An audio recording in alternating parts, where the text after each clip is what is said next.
your involvement in the school is?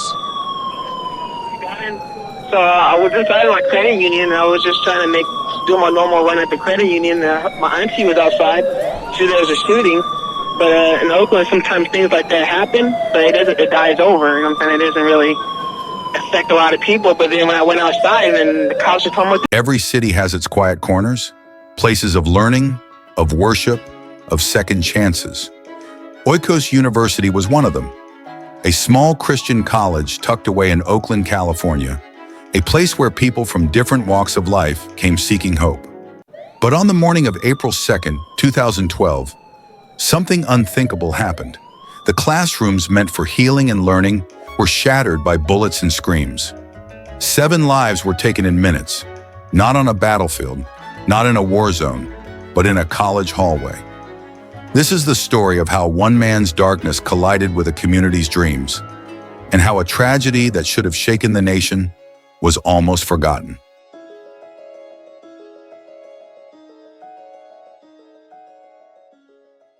Oikos University wasn't Stanford, it wasn't Berkeley, it was small, tucked away on the edge of an industrial zone in Oakland, quiet, humble, and largely unknown to the public. But to the people who studied there, it meant everything. It was a second chance, a spiritual home, and for many, a first step toward a dream they'd brought with them across oceans. Founded by a Korean pastor, Oikos was more than just a school. It was a ministry. Its classrooms were filled with the hopes of immigrants, mostly Korean American and Asian students, many of them older, working hard to become nurses, pastors, musicians, and community leaders. For international students far from home, Oikos offered not just degrees, it offered connection, belonging, faith. Oikos may not have made headlines before the shooting. It wasn't famous, or wealthy, or particularly grand. But for the people inside, it was sacred. And it's that quiet dignity, that peaceful, prayerful rhythm, that makes what happened next so unimaginable. While students came to Oikos searching for faith and future, 1L Go came seeking something else entirely: redemption, control, perhaps even revenge.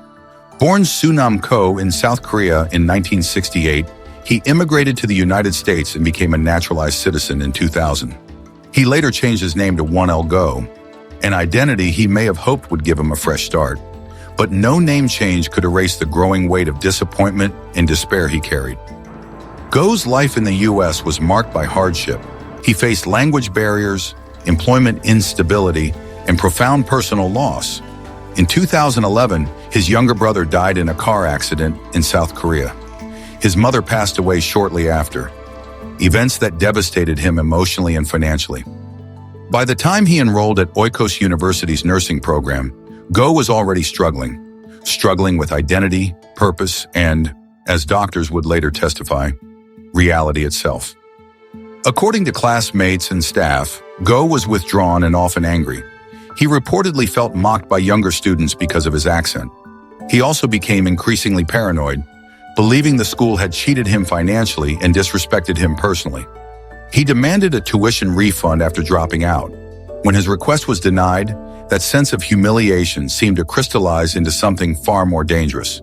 By early 2012, 1L Go had dropped out of Oikos University. He was unemployed, isolated, and mentally unraveling. And in his distorted reality, it was the school and the people in it who had taken everything from him. And so, on April 2nd, he returned to campus. Not as a student, but as a man ready to unleash everything that had built up inside. April 2nd, 2012. It was a Monday like any other at Oikos University. Classes had just begun. The nursing students were settling into a routine, reviewing notes, prepping for exams, sharing morning greetings. There was no sense of danger, no sirens, no warning, just quiet hallways and the soft hum of fluorescent lights. But at around 10:30 a.m., something changed. 1L Go arrived in the school's parking lot armed with a .45 caliber semi-automatic handgun. He had borrowed his roommate's car, carried extra ammunition, and wore a determined expression, like a man with a mission. He entered through the main doors and walked directly toward a classroom where nursing students were gathered, his former classroom. Witnesses say he first entered the classroom calmly, asking for a specific female administrator. When told she wasn't there, something inside him seemed to snap. He ordered the students to line up. Then, without hesitation, he opened fire. 1L Go moved from person to person. There was no mercy, no pause. 7 people were shot and killed. 6 students and 1 receptionist. Several others were wounded. The entire attack lasted just minutes. But for those inside, it felt like eternity. Doris Chibuko, a mother of 3. Chering Rinsing Bhutia, originally from India. Kathleen Ping, receptionist and mother. Grace Yunhea Kim, a student. Judith Seymour, originally from the Caribbean. Lydia Sim, South Korean student. Suk Han Kim, pastor and faculty member. Each one had a story, a reason for being there that morning, a future just within reach. Police were called at 10:33 a.m. Within minutes, the building was surrounded. But by the time officers entered, the shooter was already gone, and 7 lives had already been lost. At 10:33 a.m., the first 911 call came in. A man with a gun, multiple shots fired, students down. Within minutes, a full emergency response was in motion. Oakland police, SWAT teams, and emergency medical crews raced to the scene. A Christian university in a quiet industrial area, now transformed into a battlefield. Inside, officers were met with scenes of horror. Bodies on the floor, blood smeared across white walls, cell phones still ringing beside lifeless hands. Some students were hiding in closets. Others were injured but alive, desperately trying to stay silent in fear the shooter might return. But the man responsible wasn't inside. Minutes after the attack, 1L Go had slipped out the door, calmly walked away from the scene, and vanished. He left behind his weapon, his car, and a city in chaos. Public safety. That area right now, we have medical personnel. We have our officers as well as our SWAT team has arrived. They are still evacuating any possible injured or students from this college. This is still a very active and fluid situation. I will update you as events unfold. Okay. Yes. I cannot confirm that we have arrested anyone in regards to this shooting today. Is the gunman inside this building? It is unknown right now. Our SWAT team is conducting evacuations. Our priority is evacuations first. If anyone needs medical attention, that's a priority. And then we'll go in and conduct a security check of the interior of the building. It's unknown if the gunman is still inside or if the gunman fled before police arrival. Do we know if the suspect is yet as to what this might be over? It's unknown at that time. I know that officers are talking to witnesses, trying to gather as much information. Again, this is a very tense situation for everyone. At the same time, we do have SWAT. Our officers are on scene. We have secured the area, and our priority right now is to take care of the injured, make sure they receive medical attention, and also locate the person responsible for this. Have any of the victims said, do they know the shooter? That's unknown at this time. We are interviewing the witnesses right now, trying to determine if this person is known to them. It's still very early on. Again, right now our priority is to take care of the injured and make sure the area is secure for everyone. Is the shooter likely still in the area? It is likely. We do not have the shooter. The shooter is still at large, and that's one of the priorities that we're looking at. We want to make sure that the shooter, we catch him as soon as possible. If anyone has any information, contact the Oakland Police Department. Any information would be very helpful. Yeah, how many people were shot? Can we say?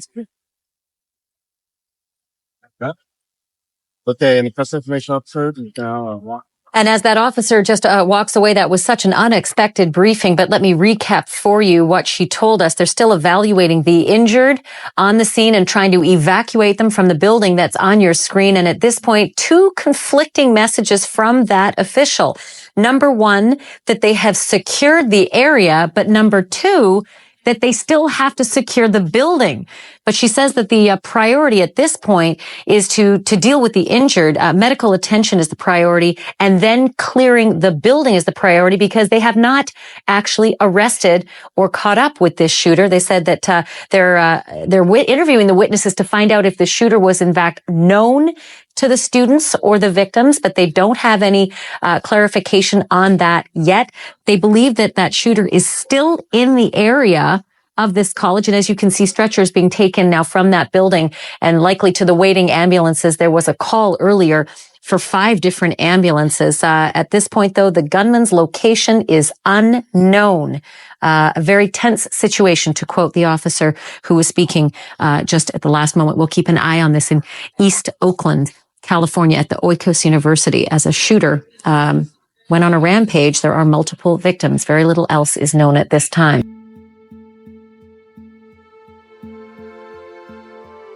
An hour later, Go walked into a Burger King near Oakland International Airport.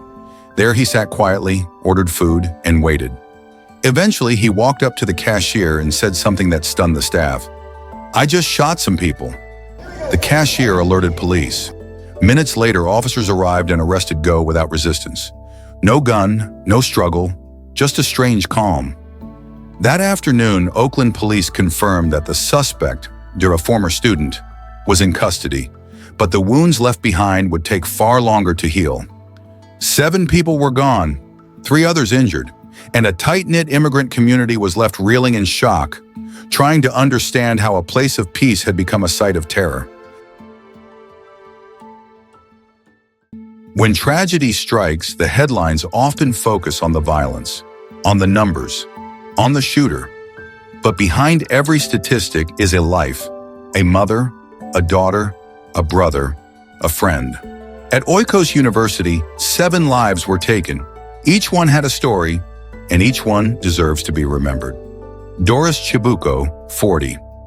Originally from Nigeria, Doris was a mother of 3. Back home, she had practiced law, but in America, she dreamed of becoming a nurse. Friends remember her as intelligent, kind, and deeply devoted to her family. Sonam Chuden, 33. Born in Tibet and raised in exile, Sonam had worked with the Tibetan government in exile before moving to the U.S. She was determined to begin a new chapter in healthcare. Her journey was one of strength and perseverance. Grace Yoonhae Kim, 23. A nursing student and waitress, Grace brought warmth wherever she went. Her parents had high hopes for her, hopes built on sacrifice and faith. Her future was bright, but tragically brief. Judith Seymour, 53. A native of Guyana, Judith was pursuing nursing later in life. Friends say she was an inspiration, proof that it's never too late to follow your calling.